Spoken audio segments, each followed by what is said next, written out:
Thank you so much for staying with us. It is still iBrand Daybreak.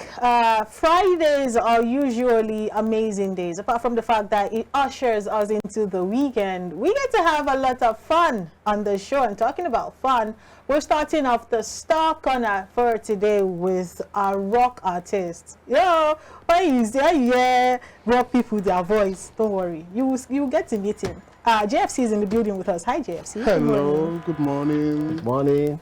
Nice to be here. I like how you're sitting on my couch. Well, yeah. I'm used to sitting It's on the okay. couch. You have to explain. It's okay. Yeah. So JFC, I went through your bio, right? A lot of things: singer, songwriter, producer, a record label executive. How do you used to do it? Well, There's only 24 hours that we have. well, God makes everything. He makes all things possible. Yeah. Yeah. So he's the creator of time. So if we depend on him, we can beat time. Put it that way. Good. Okay, so Yes, before sir. we get to how you grew into everything that you are today, your name is quite interesting. Yes. JFC, Yes. Just for Christ. Yes. How did you come about that name? Okay, it came about, like you mentioned earlier, with all the things that I do, how do I get to do them? I think to answer that, the first question should be, why do I get to do them? Why do I do these things? And why am I involved in so many things? Then the answer comes from the name. Everything is done just for Christ. So the singing, just for Christ, the songwriting, the production, everything, the business, just for Christ. So a lot of times from the onset, we tend to have the good idea or the good intention to do, oh, I'm a gospel minister, I'm doing this for that. But a lot of times we see that along the way, you could get distracted either by the failures or the successes of whatever it is you're doing. And a lot of times we get to lose focus of what we're doing and why we're doing it. So to help me have that reminder at every given time, scenario, success, failures, JFC reminds me that whatever you're doing now, you're doing it just for Christ. And whatever you're going through, good or bad, it's just for Christ. Oh wow, that's very interesting. Yeah. All right, so let's take a walk down memory lane. Okay. JFC did not fall from the sky, At even all. though we're doing it just for Christ. Yes. You did not fall from heaven. You Yeah. started from somewhere. Yeah. So how long have you been doing this, and how did it all start? Okay, first of all, I'll say it's well over a decade. Well over a decade. Yeah. Well over a decade. Almost two. 2 decades. Yeah. Oh, wow. So it started when I was a teenager, growing up in church, being in the choir, the normal story of everybody. So it started out that way. I got music trainings, both classical and contemporary and church music. I didn't grow up in a musical background like most people. I was the music background of everything. So, but I just had that. I could remember when I was 6, 7, how I used to see pictures of me playing the guitar in front of an audience, singing songs in front of an audience. There was no kind of foundation that could facilitate that. I had that flashback. It was just God reminding me of the fact that whatever it is I'm doing now, He predestined and He planned and He, put in me to fulfill. So that's how it started. Over 15 years ago. Oh wow. Yeah, so it's been from one level, one success story, one season of pruning, of teaching to another. I've worked with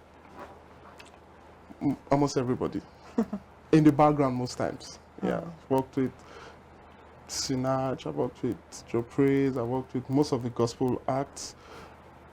I would say developing my gifts, developing my ministry, and we're here today. Okay, a lot of times the question comes up, why you stuck to doing gospel, because the music is a gift. Yeah. You don't, even though some people take time to learn it, Yeah. but usually it just comes to you. Yeah. You didn't even have to ask for it. Yeah. But you keep developing it, and then it comes to the business end of things where you need to make ends meet. Yeah. And that is where it becomes a crossroad for a couple of people who would now cross over to the other side. Yeah. But you have been doing the same thing consistently, staying in the gospel lane for almost 2 decades now. Yeah. Why? Okay, first of all, we have to understand different people have different callings and different assignments. But most times what, make people, switch is the funding. I don't think there's anybody most people who have crossed from doing gospel music to the other side, from my experience, has been as a result of, okay, I'm not getting acceptance, I don't have money. Yeah, even though on the other side is that way, you have to work, you have to pay your dues and everything, but it looks like it's easier. But a lot of times that happens because there's no structure on ground, and that was what fueled the music business part of what I do. Apart from, like you mentioned, I'm a record label executive, I run a label personally, then I also sit on the boards of... You have signees? Yeah, I have signees. Okay. And they are not what you really think of. So we have signees who do different, they showcase the different faces of what the gospel music can be, not necessarily what it is now. So it took a lot of, I would say, inspiration from God to understand that you also have to, be versed in the business aspect of the music. Because no matter how anointed you are, if you don't have the right structures of sustaining the assignment that you have been given, you will just end up being frustrated. So I've been able to, by the grace of God, take out time to learn the business of not just music, creating music and just putting it out there and going to sing in churches. That's the idea of being a gospel musician. But learning the benefits of, having music out, from copywriting to music publishing to music promotion, being in the right place at the right time, and that's why we're here. It's interesting, when we hear you talk like this, but then I want us to talk about that GFC. It's a brand name for you. Yes, it is. All right. Talk to us about it. When you say JFC, Just for Christ, yes, does it really reflect in every bit of song you put out? When I mean reflect, a lot of people are out there who are gospel artists, but the kind of songs they put out does not really reflect. Not really much, yeah. Do you make sure that JFC must always reflect in all your songs, or to you it's just a brand name? Okay, like I've said before now, it's more of a why than a how, like I said. So from the foundation of everything, this was the idea. Not just having a brand name, but reflecting, Jesus in everything that we do. And, to the average Nigerian Christian, I don't look like that. Yeah? Oh, this guy with his hair and his guitar and the noise, because rock music is not quiet. And we have this foundation or this mindset of people who do rock are demon possessed and this and that. Whatever the devil uses, he never created. The devil never created anything. So from the onset, that's why we had to go and say, okay, this JFC, Just for Christ. So that by the time we're saying some things, you understand the standpoint we are coming from.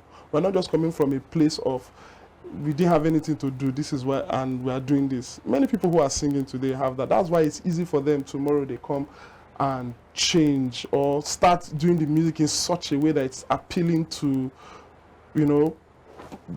yes, your music has to reach out to the unbelievers. And that's one thing I even stand for. I don't even believe in, the church must accept my music per se.